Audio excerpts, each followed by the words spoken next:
This panel is going to be in English because nobody actually here comes from Berlin. We're talking about the cooperations between Berlin music technology and Berlin music, even though nobody's from Berlin. And we have a couple of guests from, well, basically the most known global music companies and a couple of great musicians and a wonderful, let's say, blogger? No. So 2 wonderful members of the press, hopefully. 2 wonderful members of the press, hopefully. Okay. First of all, we have Dennis DeSantis sitting over there, who's not even living in Berlin. But you've been here and you're working for Ableton, naturally. Then Sascha Perera. You're from London, right? Mm-hmm. Yeah. But I've been here for 13 years. You've been living here forever, I know. And I speak German. And you speak German.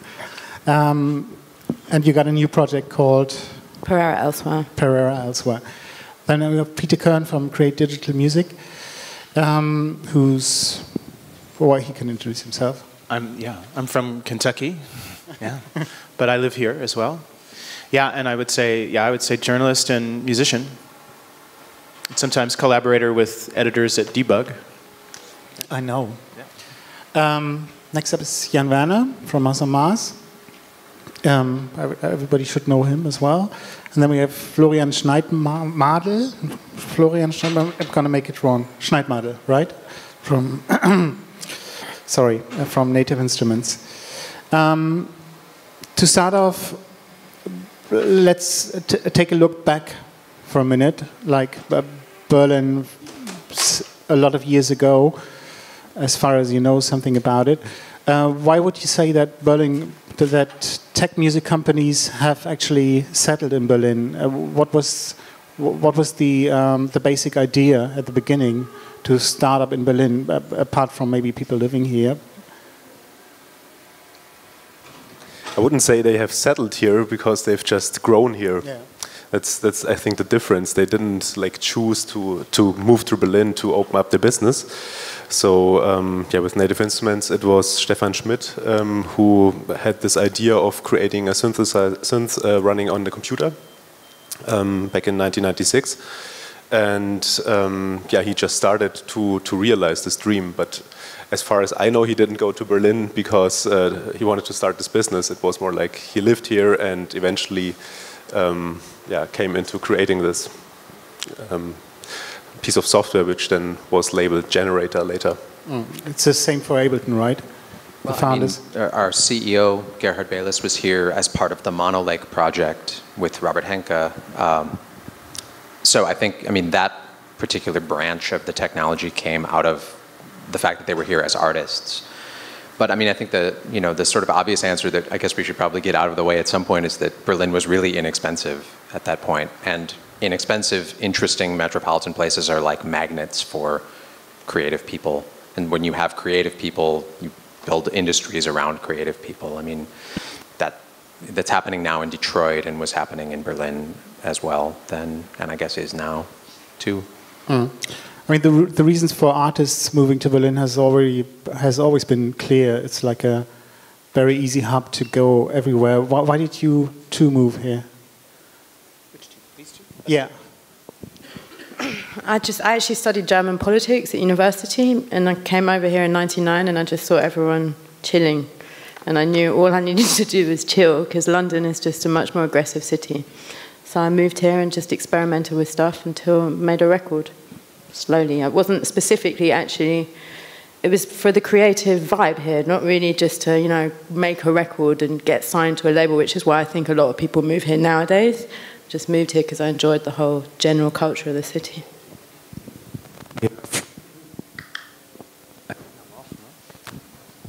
Hello?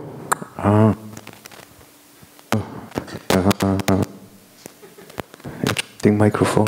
You always have to make sounds, right? Yeah, they gave me. No, I like this microphone.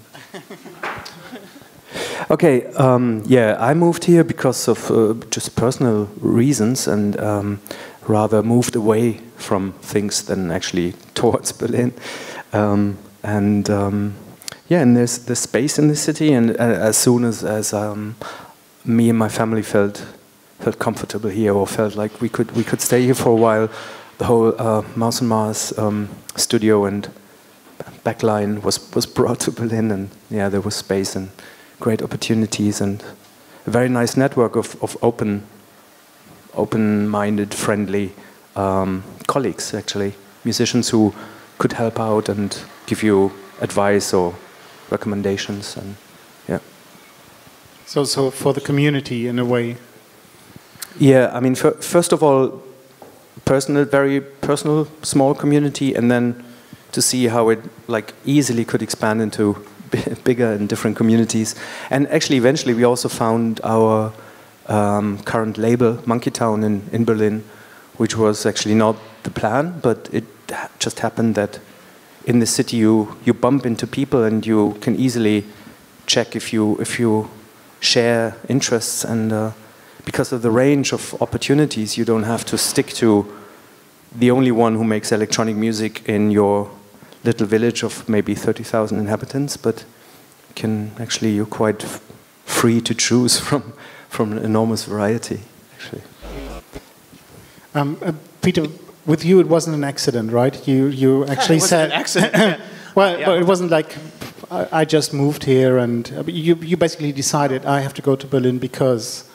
Yeah, I mean, I think I came here for the same reason that I had been in New York, which is I really wanted to be somewhere where there was a sense of dynamism and experimentation, and a place that was open to a lot of other cultures and a lot of other scenes. You know, so it can be frustrating actually being on the internet, because you feel at the center of lots and lots of different things going on, but you can only physically be in one place at a time. So to be here is in a way to be physically in this kind of hub where you can be connected to as much of the rest of the world as possible. And I had felt that I was losing that feeling in New York, not so much about what's more expensive or cheaper. There are cheaper places to live than here, and especially running a business, there are cheaper places than Europe to run a business. But I felt like that there was kind of more growth and experimentation and change happening here than there was in New York, which is not to criticize what happens in New York, but that I felt that there was kind of more experimentation happening here right now, and more connection and development.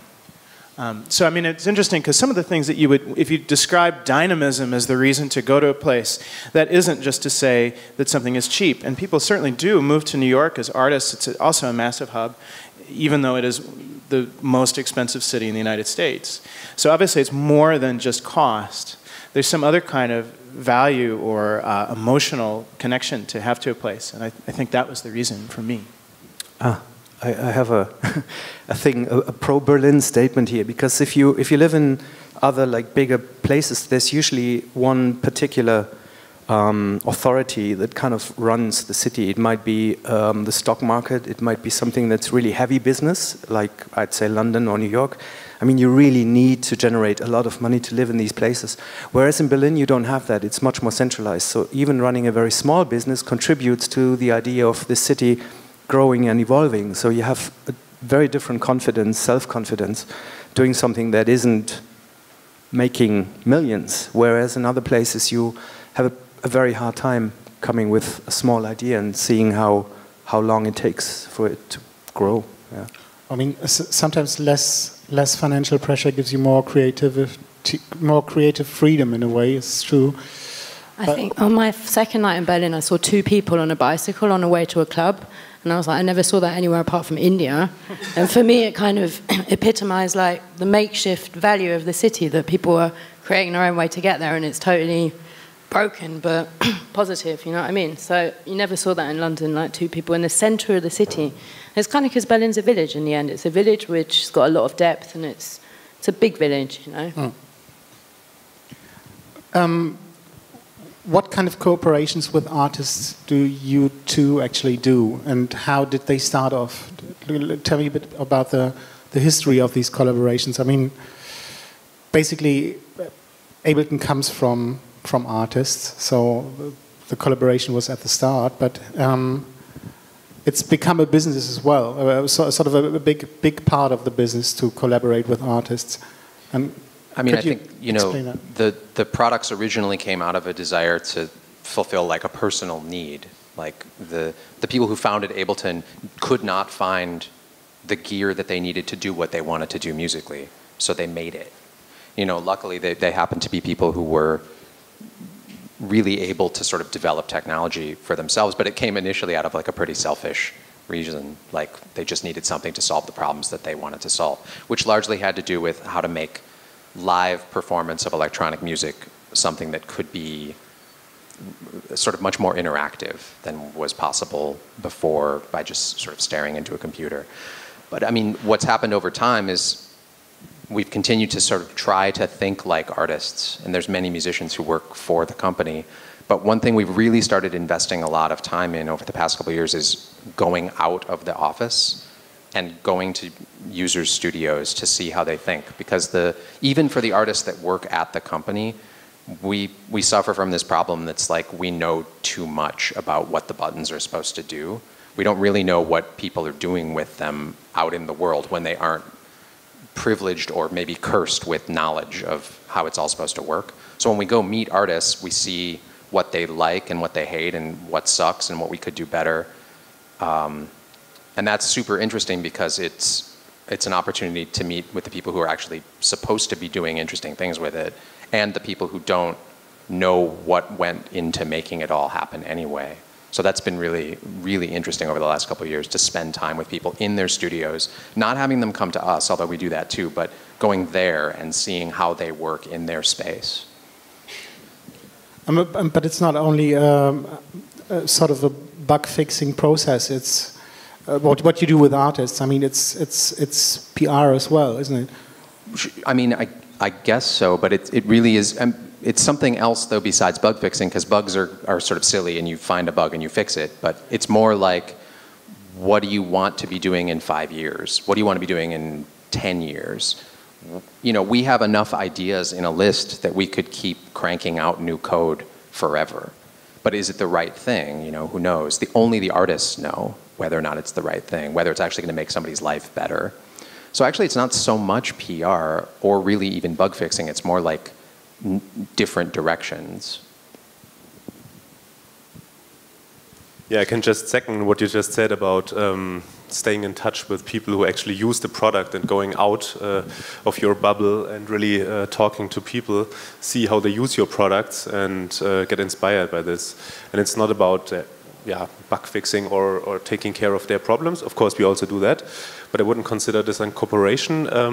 It's more like really listening to them and also getting inspired and learning what people actually do with the stuff that we created.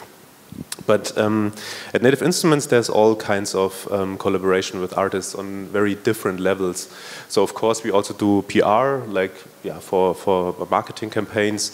We talk to artists, and usually it really is an organic connection. It really grows over time. It's not like we contact a super known artist and say, hey, we give you some money and you shoot this video for us. It's really a grown relationship, and there's also respect from the artist side for our products, and from our side respect to what the artists are doing.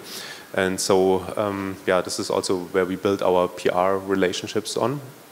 And you do even have a band. Yeah, so I mean it's it's not a proper band, but they toured a little bit, mostly robot, and we of course also create products together with artists.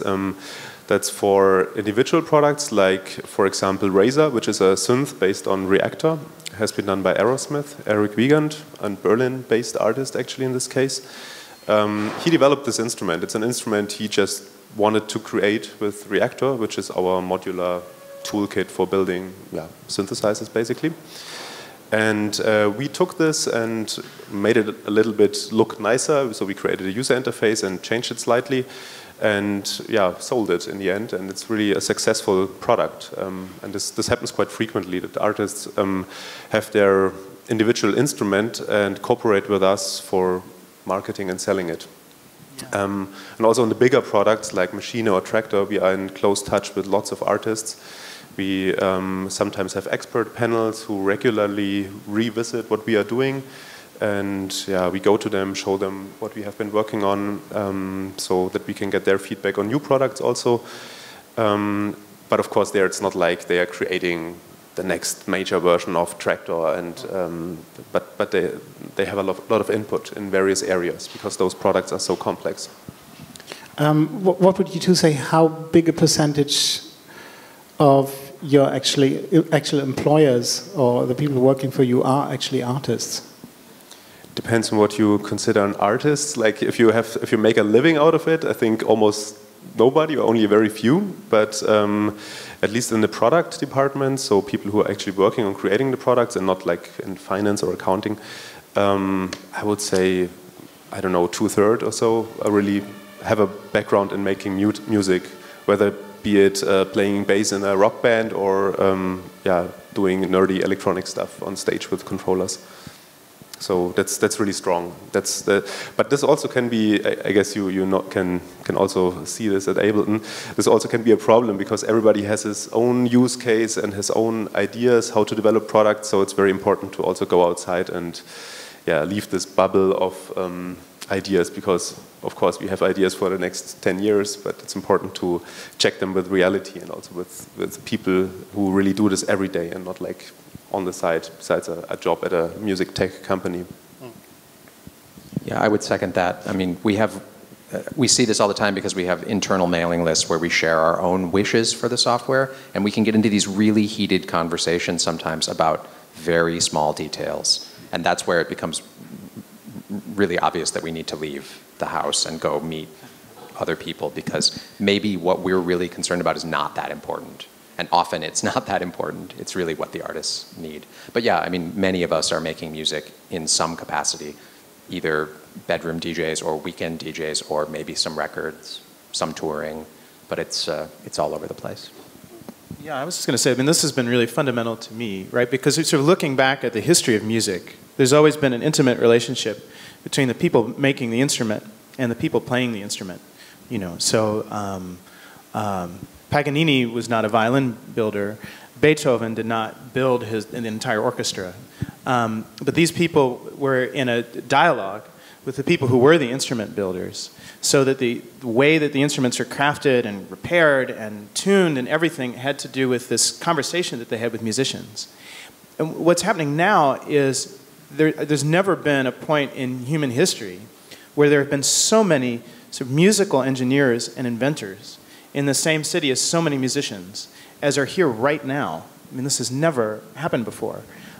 So that to me is quite extraordinary. All of you guys are thinking simultaneously as engineers and musicians, and then instantly kind of getting this feedback on the way that people are using it. To me, this is extraordinary. You know. How does it look from the other side of the scene? Like, how do you cooperate with the companies? I mean, actually, I'm not the kind of person who buys what in Jacuzzi we call it men's magazines. You know, I don't geek out. You know, when we're on the plane, I'm not there. Like, I trust my network. You know, I ask people, friends of mine, well, if I'm at their studio, I'll be like, how did you do that? What are you using? And I just figure that the stuff which is good comes through the network down to me. I'm not gonna. It's like, if I'm buying a camera, I'm not going to read 800 reviews or something. I don't like to go shopping in that sense. So, yeah, that's again to do with the fact that you're surrounded by so many people in the city that this information just seeps through to you. You don't really even have to look for it. If I lived in a village somewhere, then I'd have to sit on the net the whole time.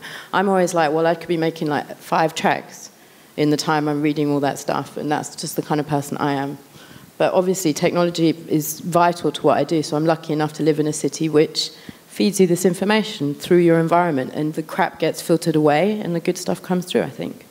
So it's kind of automatic here, I would say. Yeah, for Mars on Mars, it's actually, I think there's like various connection points to actually Ableton and Native and also Sugar Bytes. Like, for instance, Ableton helped us heavily to get our most recent live set together, because it's quite complexly linked. Like our drummer Dodo is using Ableton, Andy's using it, I'm using it. It's linked together, and we really had to work a bit on the software to make it do what we wanted. And so Ableton was very helpful, the customer support, to get it right. And yeah, so it's great. You can just call them and and they help you out when they realize you really want to get something done. I don't think it had to do with us being a little more known band. I think they likely would have done that with everyone who had a serious issue about like getting their set together. And same with Native Instruments. We sometimes do beta testing for a new piece of software that's supposed to go out on the market, but we know some of the programmers, so sometimes we're on a very basic level. We just get to talk to one of them and exchange ideas, and then on, again, another level, we have an ongoing project with Native where we talk to them about an instrument that we ideally would want to realize, hopefully with Native.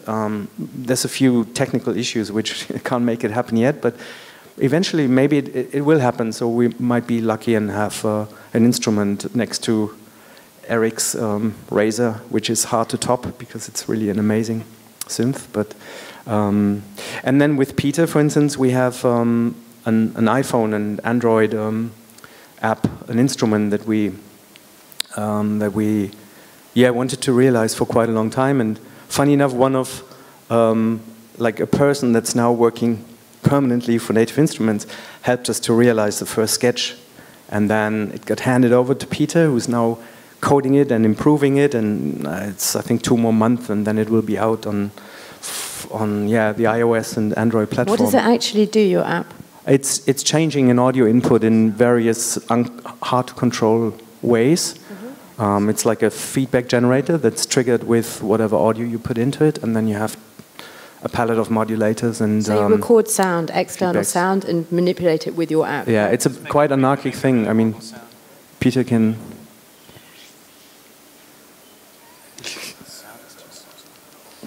Does it do anything?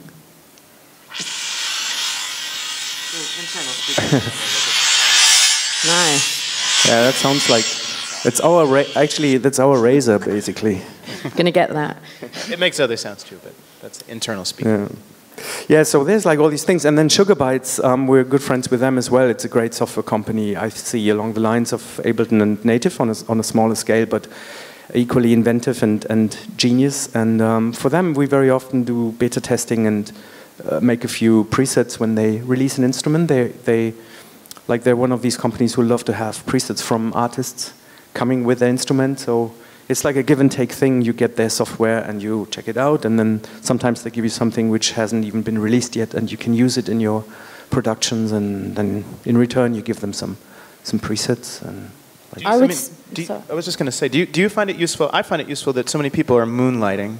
I love kind of musicians who are sort of only musicians and not engineers as well. But it's great that some people are moonlighting in this way, where they're fantastic musicians and fantastic engineers. What does some moonlighting of them mean? where they're doing 2 jobs, right? Oh yeah. Where they're like kind of both an engineer and a musician. Yeah, you actually do this. You're like a journalist, a musician, an engineer, a tester, There's a phrase for that, which is called a jack of all spades, master of none.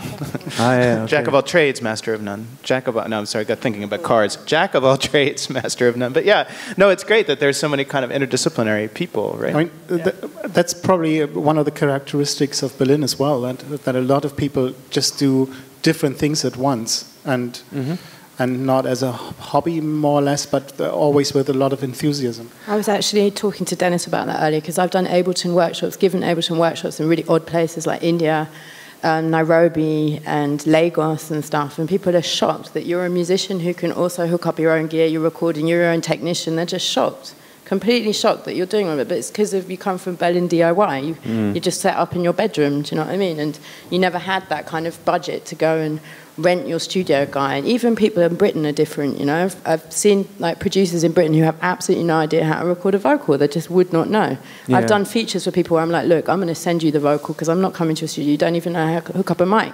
You're a great producer, but, you know what I mean? I think here you do everything. You have to, just also for financial reasons, you know. I mean, I'm actually not a person who really supports competition between generations, countries, cultures, or races and genders, but I think there is a new idea of like being a non-expert and traveling between disciplines and coming up with new ideas that way, whereas I think we're very much coming from a background where you were specialized and you had to have a proper job, and very often when we, for instance, travel the US, we feel people are very specified in what they do, and they very likely will tell you, no, that's not my job. Don't ask me about this. This is not. You have to ask this person. Well, that's unions too, though. To be fair. Yeah. Okay. Yeah. That would be Great Britain then. You know, they would tell you like, sorry, it's 2 minutes past 4 o'clock. It's not. I'm not supposed to. I mean, I get in trouble. You know, like my fellow union friends will chop my head off if I.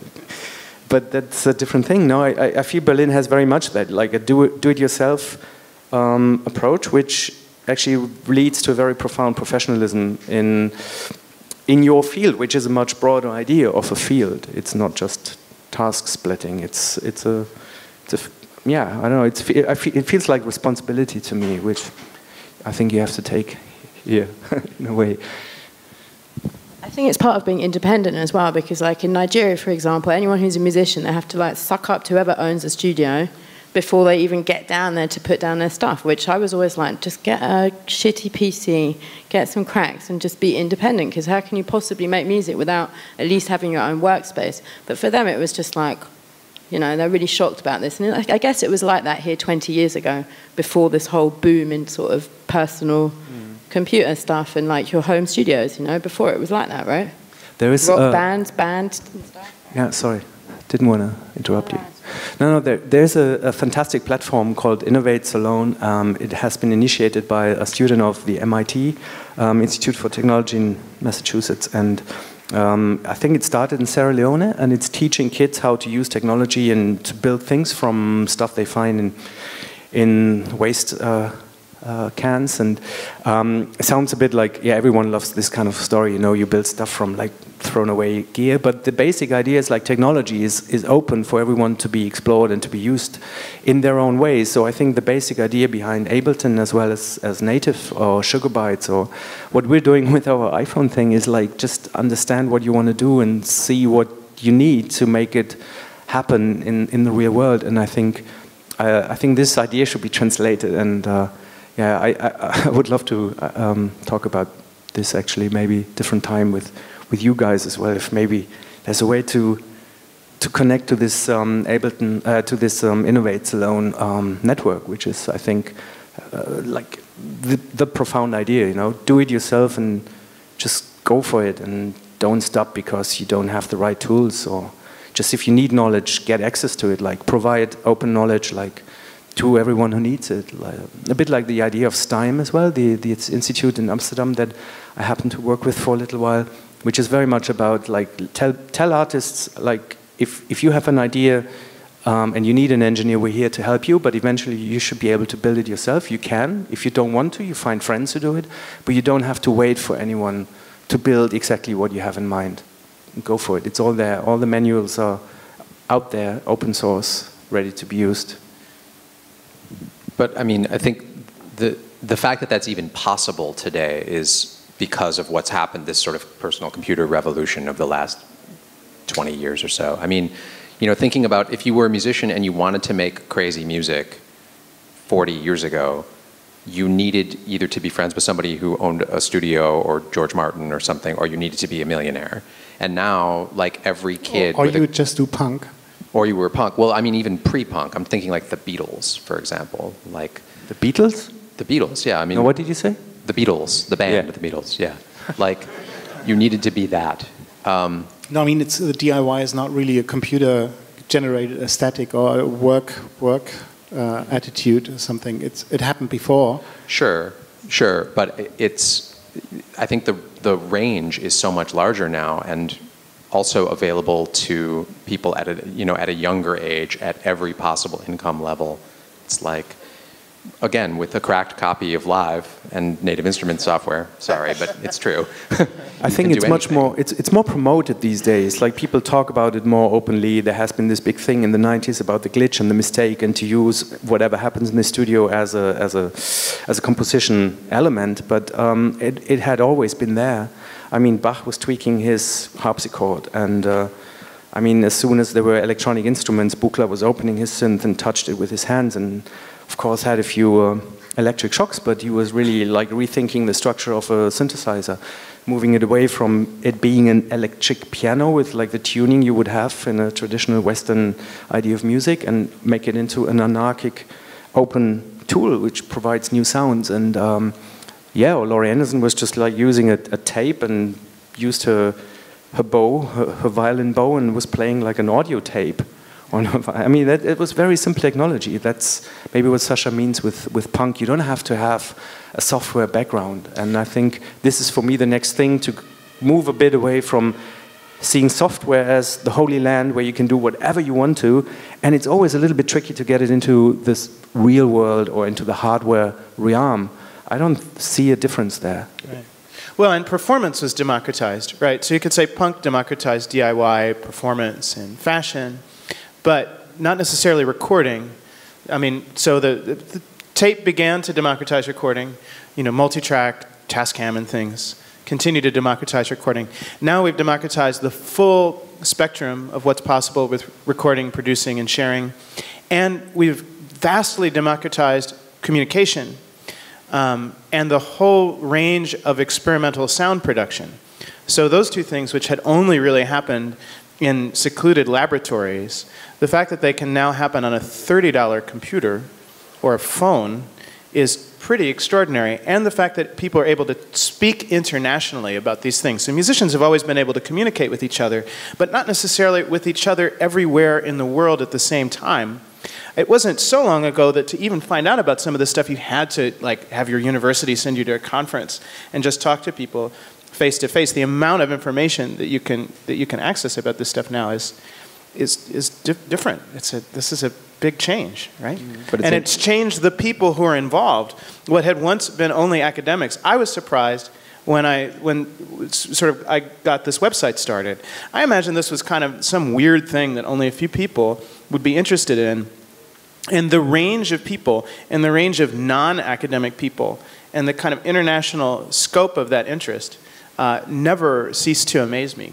But it's people love weird sounds. That breaks a little bit what Sasha was talking about, you know, you could spend your whole life on the internet getting information and listening to an infinite amount of music, but it's also cool to like walk out the door in a place like Berlin and connect with people you actually know. I think it's changed even in 10 years, because I started using Logic and then Ableton in like 2002, and there was no DSL. You couldn't go online and check all the tutorials. You just actually used it like a punk. You just tried stuff until you liked the sound of it. So I think it's definitely the kinds of people who are making it. That's why electronic music has just blown up in the last 5 years. And it's really standardized. There's people just making all of the same stuff, because anyone can just make it in 2 seconds by checking on the net. Even 10 years ago, there was no internet to that extent, so people did have to be more geeky to kind of get into it, I think, you know?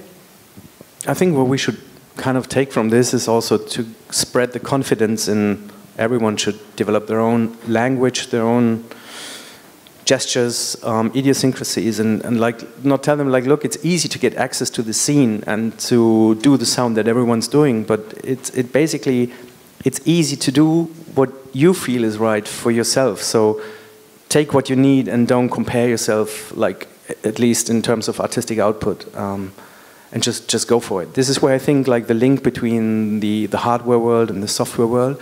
We still have to work a bit on that. I feel like now it feels to me sometimes like the big idea is everyone can make a proper expensive sound on his laptop or whatever, $30 computer, but it basically sounds like the same shit you hear on the radio. It's no one's coming up with like, I mean, this is why I think that democratization of sound for me also begins with audio tape. This is where it really starts to be interesting, because it's a new aesthetic in sound, and if I hear like the same kind of low-end bass drum stuff that actually we're using in our music as well, I'm kind of fed off. I love this footwork and juke stuff, Also because there's a new sound coming with that. It brings a new sound onto the dance floor. Some of it is really harsh, mid-frequencies. It's really annoying, but it's just going forward, and it's promoting this energy to like make people move, not on the basis of like, you see, this is exactly the sound. If you analyze the frequency spectrum, it sounds exactly like what the perfect monolake track would look like. And that's the other thing. I think monolake for me is a very good example for like, get your hands on what you want to do and make it into something real. And I think you should it should be promoted even more that like there could be more monolakes in this world. You know, it wasn't him. He wasn't the chosen one that like for some reason went all the way, and now he's like the head or the brain behind Ableton. I mean, he definitely is, and I respect him highly. But there should be more stuff like that. And I know it's not necessarily what a bigger company wants to hear, because that also means competition. But competition can also mean awareness, and it can also mean like more people take part in it, and it's growing, and it keeps this thing moving. You know, well, I guess as a software company, you're all aware that you actually produce tools that make people sound a certain way. And how do you get away from that? How do you break these tools into something that's up to the artist. I mean, it's up to the artist's taste. If the artist wants to sound like everyone else, then that's fine. Do you know what I mean? It's sure up to the artist, but even as a software company, you can try to bring people who use your software to do something more creative with it than just reproducing the same style over and over. How do you work with these problems? I mean, it's often not a conscious process. For example, I mean, Massive, one of the most known synths from Native Instruments, has almost defined a genre. I mean, you can hear the sounds everywhere. I mean, it was the goal to have a successful synth, but it was not the goal that everybody uses it in a certain kind of music. So sometimes this also happens by chance. People are using an instrument or a synthesizer or whatever in a way that other people copy, and so yeah, you get into a certain sound aesthetic that others also want to then bring up again on their tracks, and so it's not often a conscious process. And it's also not like we put in super crazy weird features in software which the people wouldn't understand, because in the end we are releasing products to a crowd out there who expect certain things. So it's always a balance of new things. But as you said, Sasha, I mean, you can definitely abuse everything, and that's always possible, and that's the creative freedom of all the artists. And the software or the tools or the hardware just give this to you. I mean, it's there. You can use it in different ways. I was going to say Massive is a really good example, right? Because the sound and the genre that has been associated with Massive is really a counterintuitive result of that, truly a counterintuitive result of that software. Very complex, reasonably complex, fairly modular software capable of lots and lots of different sounds. And people found one route through it to make a very particular sound. And what happened was other people followed that same path. And I imagine that the YouTube tutorial thing that you're talking about was a big part of that. I mean, otherwise I have no idea how to make that even simpler sound. People just use the presets and tweak them a little bit, and they don't go into all the deep possibilities of tweaking the synth. I mean, I have to say I'm a manic Massive user. It's like one of my most favorite synthesizers of all times, and I'm able to use it in a way that's producing very unpredictable and very non-linear sounds, and I found it amazing for that reason. And when I spoke to Mike Dalliot, who actually is the programmer of Massive, and I told him and I played him some of the sounds, he was very happy about it. And at the same time, it was the time when dubstep was becoming really big. He said, it's crazy how many people really use the synths as the dubstep synth now, and how lame actually the sounds are. And I'm going to make a sound bag that just fucks their brains. And then next, like a year later, something, there was a crazy, massive update having like the most extreme dubstep, whatever, bass sounds and synth lines, which I enjoyed, but I wouldn't use them. But I thought it's funny because it's like behind the scenes things. I mean, yeah, again, I think we need a bit, like maybe someone should maybe we can talk about this besides the Innovate Alone project. maybe we should promote like a really massive hit that's completely non-linear. There's no chorus, no verse, there's no repetition. It's all completely crazy non-linear shit, all made with Ableton and Native. So you have your shares in there. But it definitely tells the people you can be cool with not repeating this formula of like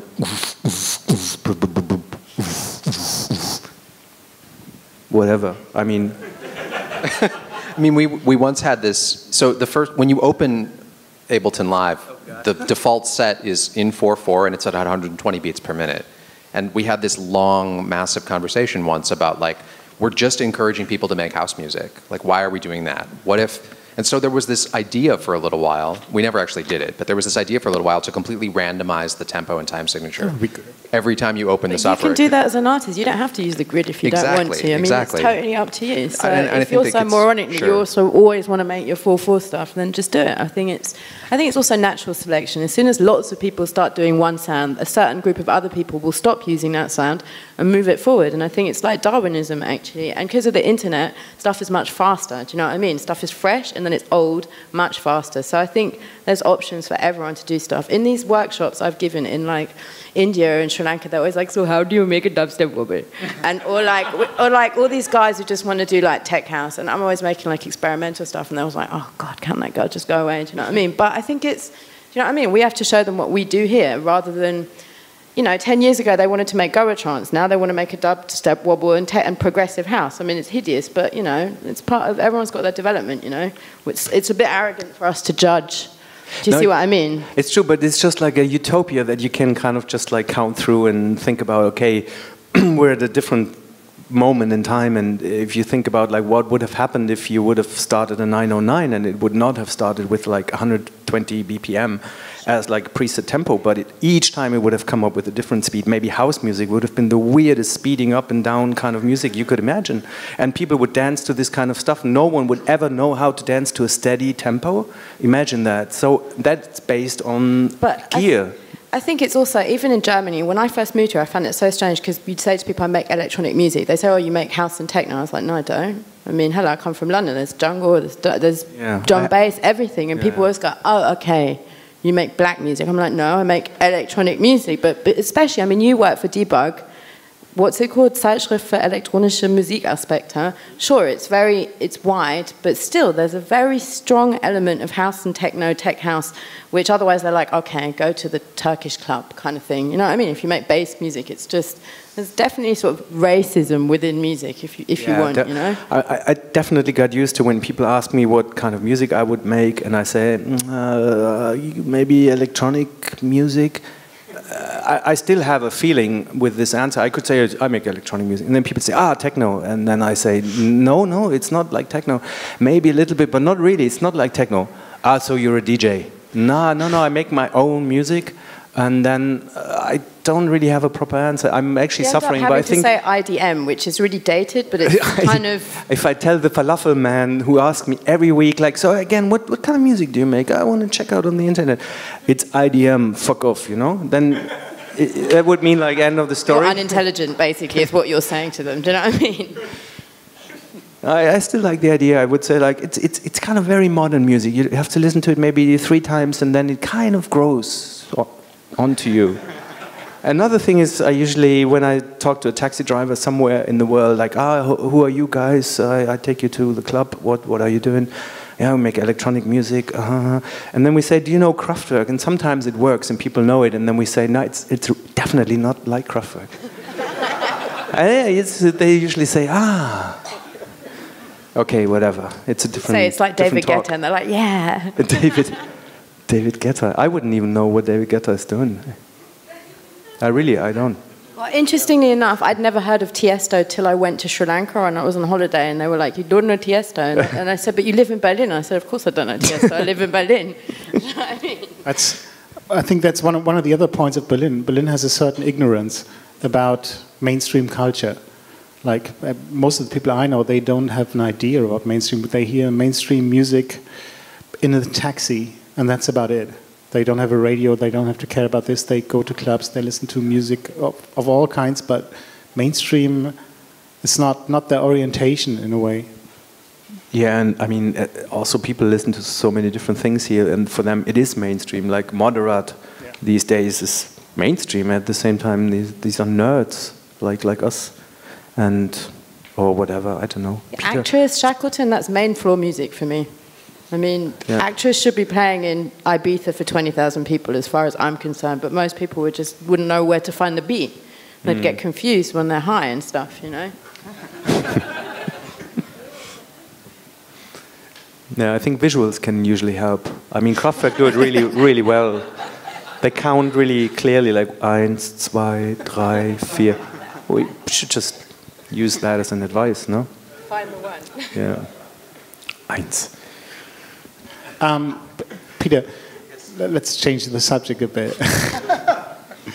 In the tech world, there's within the last year, maybe or so, there's been a lot of talk about a hardware revolution, about special pieces of hardware being financed through crowdfinancing and stuff, and like small-grown projects that will come back to hardware.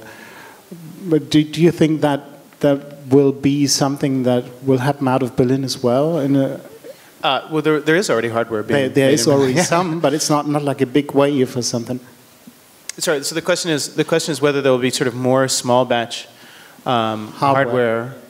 Well, there's a pretty good scene here, I would say.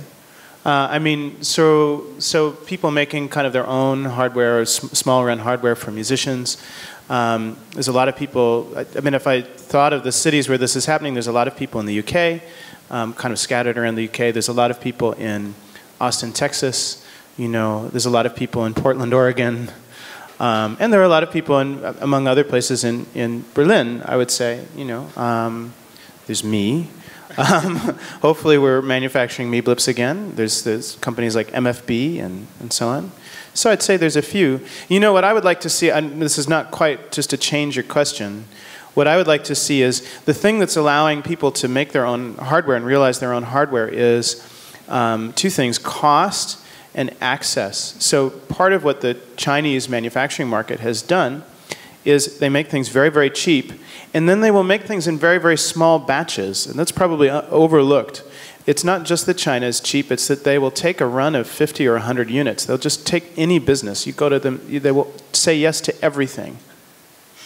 Western companies sometimes can be fairly cheap, but they like big runs, and they won't say yes to everything. They don't seem to have the same hunger. So I don't know if Berlin may not be the place for this to happen, but somewhere in the EU, it would be nice to see that kind of manufacturing start to happen. It's not so hard to do things like produce circuit boards and populate circuit boards. These guys doing the Boreal project in Catalonia are looking to local Catalan manufacturing, places like that. You know, this seems like an extraordinary opportunity, and it would be a huge economic driver if manufacturing were happening. Speaking of Detroit, we're not going to be making our own cars anytime soon. But I think it would be a huge economic driver if people were making their own hardware, and if some of that manufacturing assembly were happening inside the EU and not only getting shipped here from China. Even some of the suppliers in Berlin, what they do is they'll speak to you in German and English, and they just order the stuff in China, ship it there, and then drop ship it to you. So there's a real lack of capacity, and it would be revolutionary. It would change the kinds of all of this DIY and maker movement and so on and so forth. If there's real manufacturing capacity, it turns all of those individual ideas into actual products. It'd be huge. And do you see that happening actually in the next couple of years? I hope so. I hope so. Yeah, I mean, it's just a matter of starting to build, you know, just get one supplier for the circuit board or one supplier for the case. So in the case of the MeBlip, we're still, this synthesizer that we make, we still are doing some things locally. For instance, case manufacturing is happening in Canada, where these things are assembled. I'm sure that could happen here. But yeah, I mean, could it happen in the next 2 years? Yeah, I hope so. I think it's already happening, like local beer or kind of smaller edition, whatever, food producers. It's totally happening. It's a big thing in the US as well, people making smaller businesses which actually provide service for a certain community or a certain smaller area. And the same will happen with technology for sure.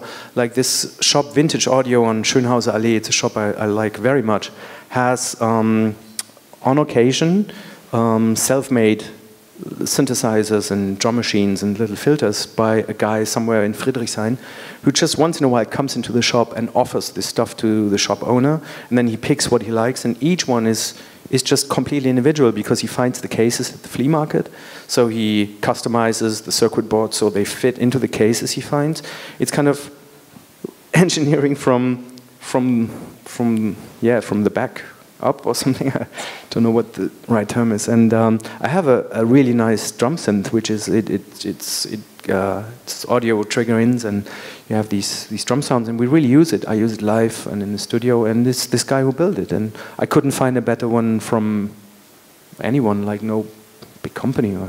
I think stuff like this will likely and will happen more if there's places who sell that. If you have a platform where you can kind of see these products and know how to access them, and then people know about it and they say, oh, it's possible. It's not, I don't have to only get these big customized preset machines. Yeah, I mean, at the same time, I'd like to see the individual stuff is great, but it would be great if there were a spectrum, and that might also motivate more people to do these one-offs.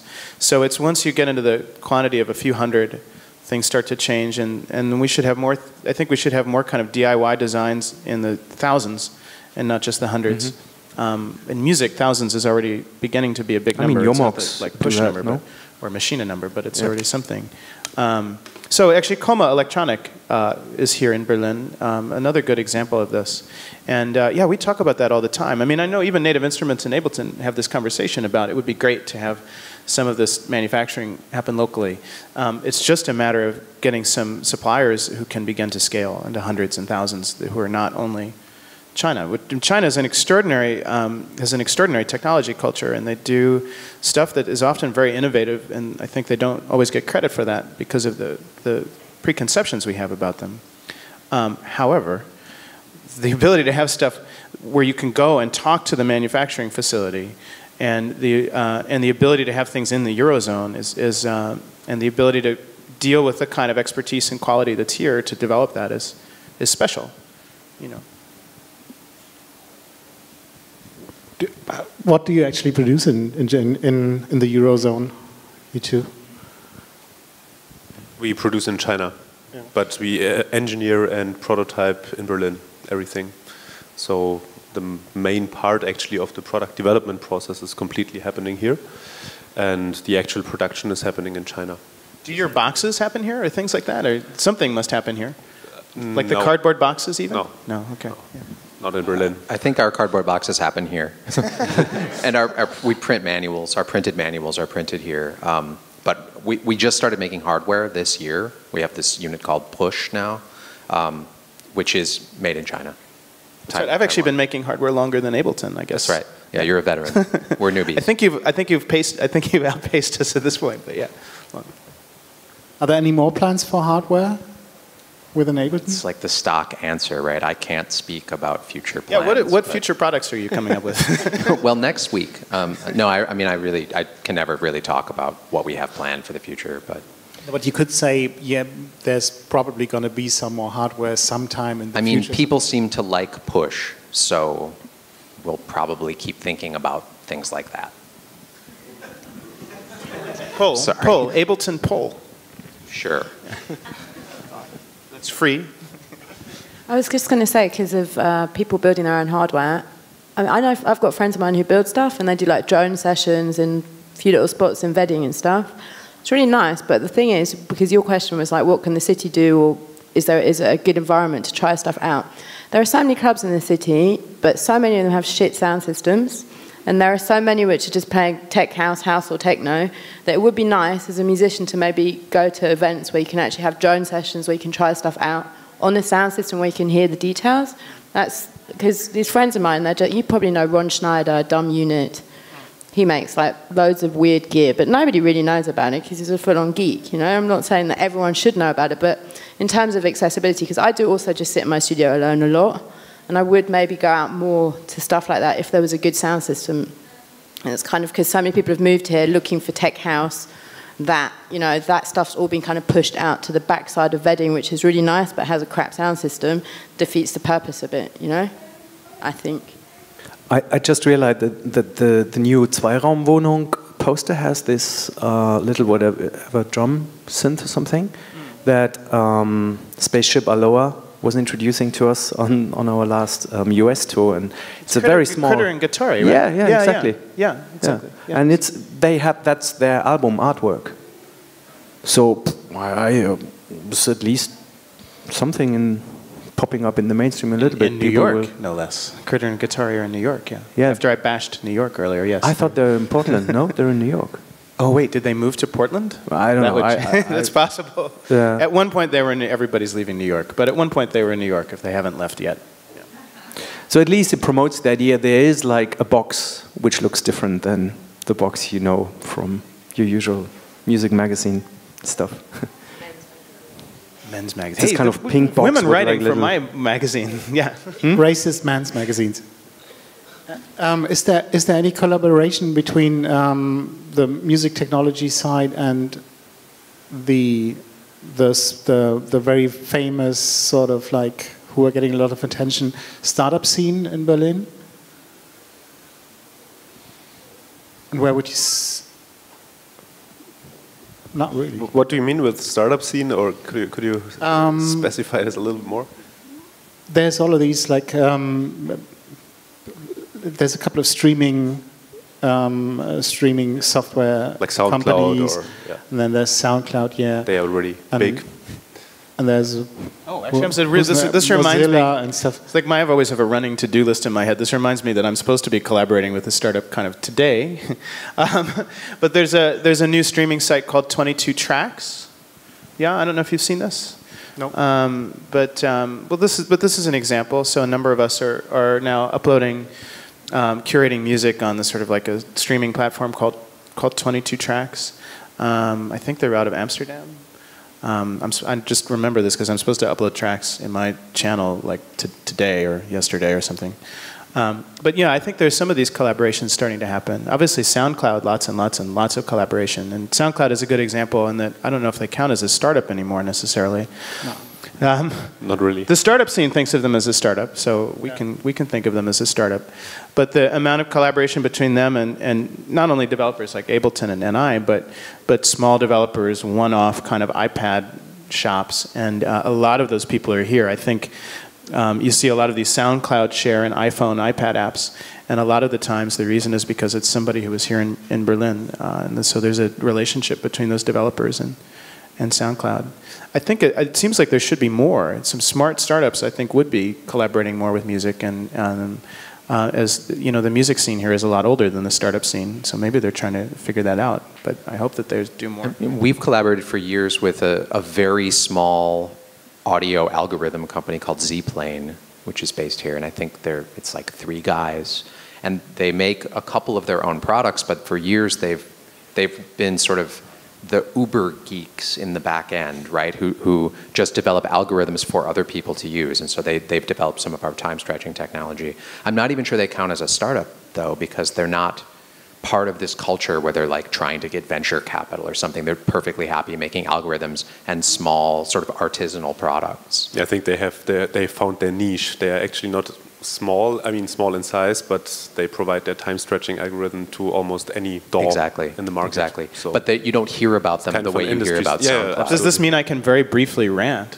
and say, you know, this is kind of what's great about the small music business community, is that it's not part of this venture thing, you know, this sort of fast money, spend it as quickly as you can, big risks, you know. There are a lot of very traditional small businesses, 1 or 2 person businesses. It would be great in general in the world that we live in if those kind of businesses kind of got more attention and respect. They tend to employ people over a long period of time, and they can grow into something like Ableton or Native Instruments. But at whatever speed that they grow, they tend to grow in a way that's sustainable and that's long term. For musicians who go and start a business because it's what they care about and love, this is important because you're not looking for an exit. You know, you're looking to build a business that you could work for until you fall over dead in front of your soldering iron or programming or something. That's how passionate a lot of these people are. And so this is a very, very different business model. It makes us very foreign, I think, to the startup scene, who want to think about big money and big capitalization. But having lived on Wall Street in New York, can't say I always miss that attitude. Actually, I read an article in The Economist recently about the whole sort of Berlin startup scene, but in terms of music, software and stuff. And they were like, Berliners are so concerned with breaking new ground that they will never make anything for the masses, which I was like, well, damn right. Why should, you know what I mean? We're all lucky to live here and not have to do that, you know? And recently I had to DJ at something called the Tech Open Air for lots of money, and it was the worst people I've DJed for ever. I was like, oh my God, and you lot are supposed to be edgy. All dudes in the same shirts going, habt ihr irgendwie Rockmusik? Have you got any rock? I was like, no, do I look like I've got any rock music? And I was shocked that that is supposed to be like edgy, new Berlin startup, and basically they would have liked to have listened to ABBA. So I think that is quite a big difference between, as you say, like the Wall Street style venture capitalists and like software companies which are coming from musicians creating stuff for their own purposes. Completely different people. Wait, completely different salaries, actually, you know? Hold on, Sorry. I'll defend some of these people. I don't like those people either. You like their shirts? No, I don't. Well, I don't know. I like my shirt. I like our fashion statements in general. Well, no, I mean, I think risk can be an exciting thing, right? And some of these big risk projects will solve some really important problems, everything from solar power to, you know, there are times where you actually need, investment money is important. And you know, money can allow you to do things, and money can allow you to try big ideas and take big risks. So I don't have a fundamental problem with the startup scene, and there's some exciting people in it. I think it's a scene that's trying to get its footing. People who are like that may not be the people to help it get its footing. There are other people who I think show more promise. But yeah, it's a matter of kind of starting this dialogue between, you know, if you're kind of bootstrapping, just using your own money and putting that into your own business, which is a way a lot of these music tech companies got started, it can be difficult to have that conversation with people who are living in this venture capital world. It seems like in both directions it would be helpful if we started to bridge this massive gap, you know, and also look at other kinds of investment that are not only venture funding.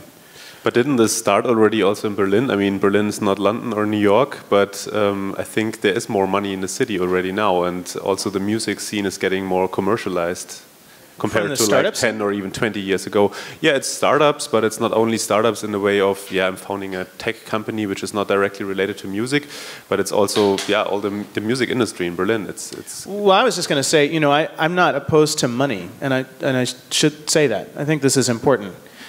You know, I didn't come here to kind of only be here for a few weeks or a few months or be a tourist, and I came here for a community, and for that community to be healthy, that community needs jobs. I would just say that in general, my sense is that the more stable companies, like Ableton or Native Instruments, are creating more stable jobs than a startup that's trying to burn through money as quickly as it can. That's not even a criticism of the startup scene.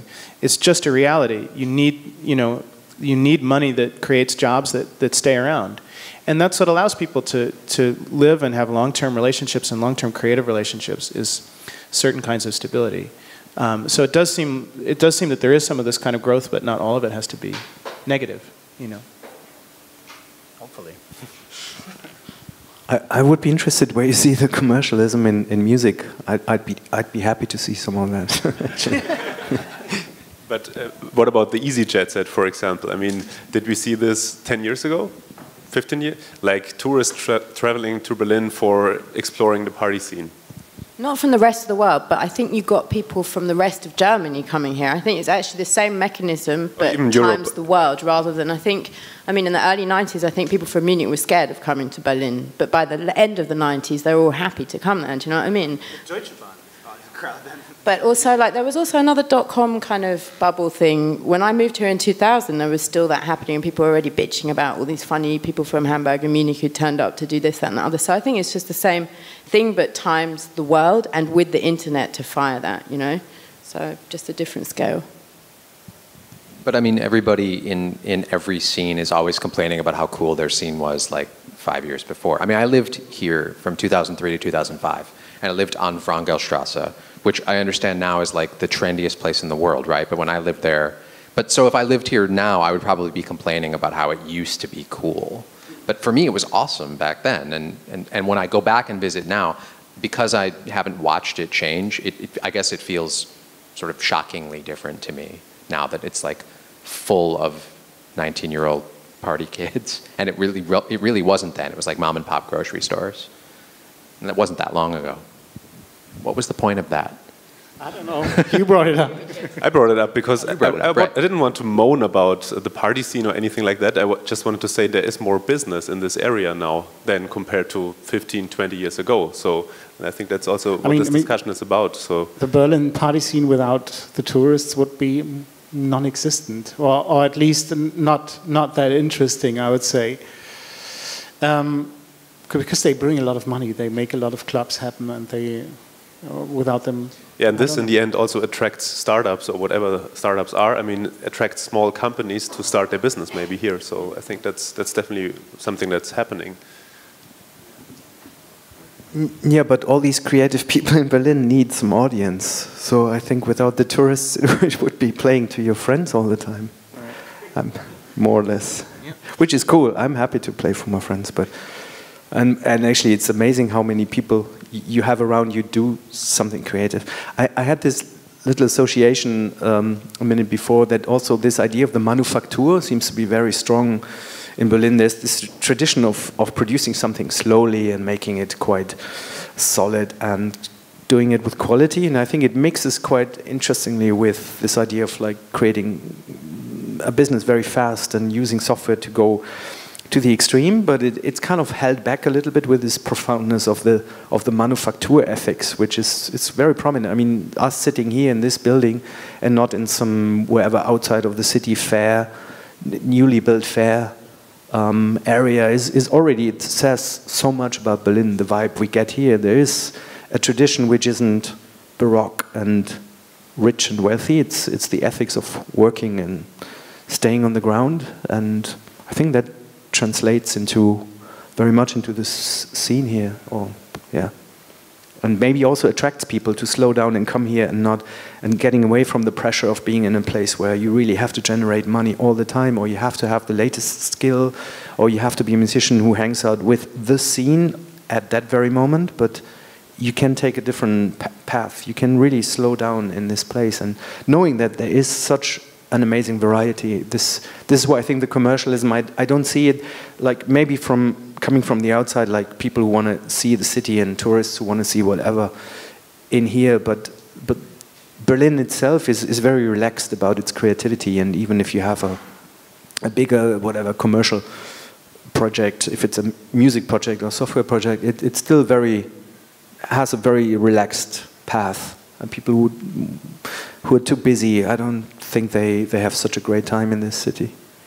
You have to be patient. I mean, sometimes workers don't show up, or your internet connection breaks, or your bike is stolen, your car doesn't start, there's no car repair. It's raining. Or it's winter. The Native Instruments update didn't help with your OS system version. Is there... Absolutely. I'm just gonna make one more question round, and then I'm open for questions. One last thing, maybe which we haven't talked about, is financing from the state, the Senate. Do you see any possibilities that kind of financing, in a way, might help the musicians, the scene, in a way, not so much the clubs, but more the people actually producing music? Yes, please. Government, send us lots of money. No, we will do amazing things with it, right? I mean, is there another answer to that question? Well, I mean, there is a history of sort of government financing for startups, right, for software, but I don't actually know what the story is for artists. It seems like government funding for artists is probably better here than it is in the US, where it's abysmal, but I would hope that there's something happening here for artists, and there should be more. I mean, they fund stuff like Transmediale, which you do a lot of different workshops at. I mean, what I said about possibly, occasional cash injections for clubs to do something really weird and experimental, where people can come along and try out odd hardware and be like a whole kind of session. Why not? It doesn't have to be something which is constant, otherwise it just becomes boring. But I mean, something like that, why not? I'm a total socialist. I absolutely support government money for the arts and culture. I don't think the neoliberal idea of like how many, like if you see that a huge chunk of people is listening to a certain thing or going to a certain show means this show provides quality, it's usually for me more an indication of less quality condensed to a very powerful little trashy unit. So I'm totally for like, yeah, supported arts. Yeah, and I love. I mean, sometimes I see things which really annoy me, and it's obviously government funded, and it's whatever, like the classical barefoot and self-expressive dance with some interactive thing where you don't know where the interaction is. And I totally love this, and would still prefer this to, what was this guy's name? You mentioned two names, having like a big rave in the center of the city, using government money to have security and provide facilities and stuff. Yeah, no, exactly. I mean, but I can only say positive things about it. A number of the festivals that I've been involved in, sometimes as an artist, sometimes as a person doing programming, basically all of them have had some kind of government funding or another. And it may not have been a lot, but it may have been, but it was really essential here in Berlin, also in other parts of Germany. We really owe a lot to the German government. That's not the only kind of support actually is cash, however. I think the infrastructure that's here in all kinds of ways, I think the way that the government operates and functions and is important. And also I think that the approach to immigration as a person who's not a citizen of the European Union, the approach to immigration is absolutely essential and can't be overstated as an element of what's happening here. And as an American citizen, still paying some American taxes, I'm less impressed by the US government's approach to this. And I think that in 30 or 40 years, that history will judge my country very, very poorly and will watch it fall behind in lots of areas unless it fixes its immigration system. So this is a huge, huge issue. I just flew back from the United Kingdom, and the UK has been cutting back on visas for artists and has drastically weakened the artist visa program in the UK. I think in 10 years, when the UK falls behind other more progressive European countries, someone will regret that. So yeah, we are enormously grateful to the German government for helping create what's here, to create a platform for what's happened. This conference is also government funded, didn't you? I suppose. Yeah. I have no idea. Can I just say one other thing? We always forget about what's outside Berlin, which is Brandenburg, which is basically tons of fields, tons of great locations, lots of unemployed people. And apparently, if you want to start businesses there, there's tons of regional funds for that stuff. So if people did want to start small manufacturing stuff for hardware and stuff, I think there are actually options to do it, because they're just waiting for people to come. And I think eventually people will actually, if Rangelstrasse is too expensive, people are going to, look for funny places, The more cool people who move out there, the less likely it is that I'm going to get shot, Okay, let's open it up for questions, if there are any. Thank you. My name is Johannes Marx. I build my own controllers for my own project and other artists too. And I'm very happy about Ableton, like when you work together with Max, like you opened up for the DIY scene, and this is really great, I think. And I have two questions to you. Like, one is, you also see it like a milestone, and was it good for your company? And the other thing, the second question is, have you ever thought of opening, because you also have this Max for Life platform on the internet where people can share their inventions, and because I do more like hardware stuff, have you ever thought about providing a platform also for like hardware people, like does it make sense for Ableton to implement this? So, I mean, to answer your first question, was Max for Live good for us? I mean, I guess the obvious answer is yes, because it's allowed us to focus on things that are maybe more core functionality, but also gives people who want to do anything, really crazy things, the opportunity to do it in a way that sort of plays nicely with the stuff that we make anyway. So that's been really fun, and it's been inviting people probably like you to our platform by making it more open. But you think other companies will follow? Because I think you're one of the first companies who opened up your product you sell to the DIY community. Like, you think it's like an example for other companies?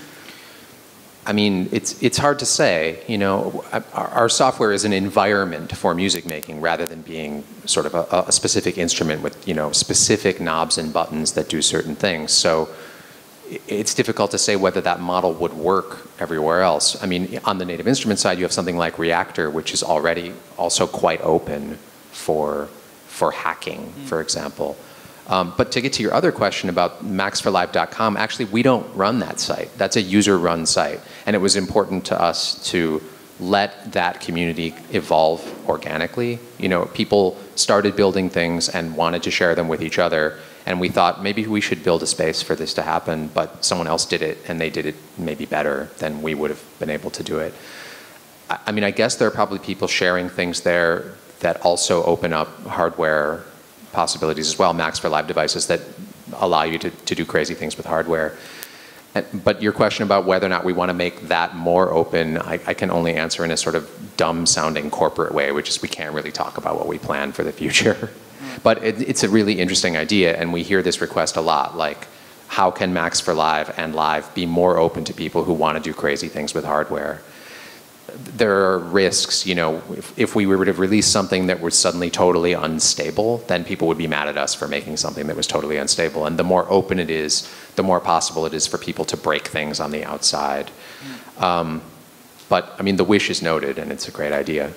Yeah, and certainly other developers are doing this as well, and I think probably inspired by what Max for Live has done, you know. So, I mean, even Apple has a new JavaScript API in their MIDI scripting plugins that didn't exist before. I think that's probably influenced by things like Reaper and Ableton Live and Renoise, and, you know, Bitwig Studio is now talking about a hardware API. And we should say Native Instruments also added, I think the OSC support that they added to Reactor is really sort of a best in industry implementation of OSC control in music software. So there's a lot of new stuff happening. And hopefully, you know, I have some ideas about this as well, but hopefully there are more communities like that, the maxforlive.com website, where there are more platforms for people to share what they're doing, as well as my own. Please. So if you have controllers, please send them to send them to me, and, you know, I get behind my inbox sometimes, but I'm always glad to see things. Questions? Hello, my name is Sean. I'm from the USA, and my question is more geared toward Ableton Live and Native. What future plans do you guys? Because I'm traveling, I'm a DJ and remixer.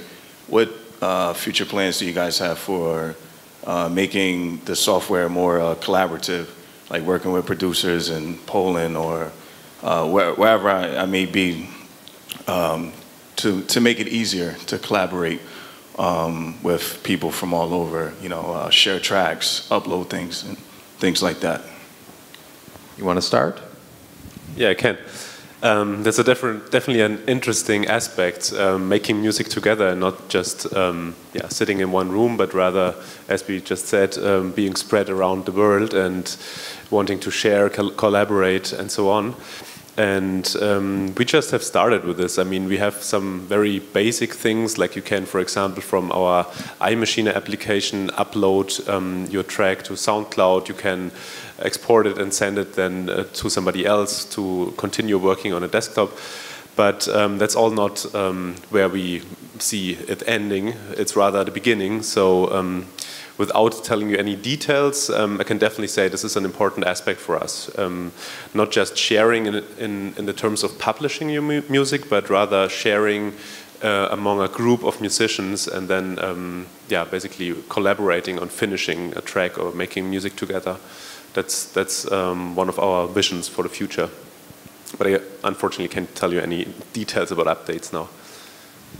Yeah, I mean, the same sort of can't talk too much about the future applies, but there's a really interesting website called blend.io. Maybe you've seen this. It's a startup based in New York, and it basically is a collaborative platform that currently reads machine and Ableton Live projects and is really designed around the idea of collaborating. So you upload a project, it's automatically public, and there's a kind of stream, and you have feeds, and you can favorite things and like things. But then you check out people's projects, you can continue to iterate on them, and then push them back.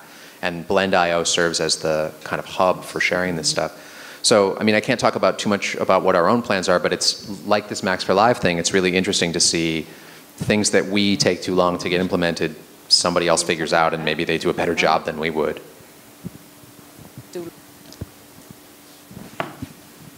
Any more questions? Doesn't look that way. So let me say thank you for being here, and I hope you took something with you and found it interesting. I don't know what's next, so I can't tell anybody that. I haven't even looked at the... we have a break, actually. That's next. A break of an hour, and then we'll meet back here.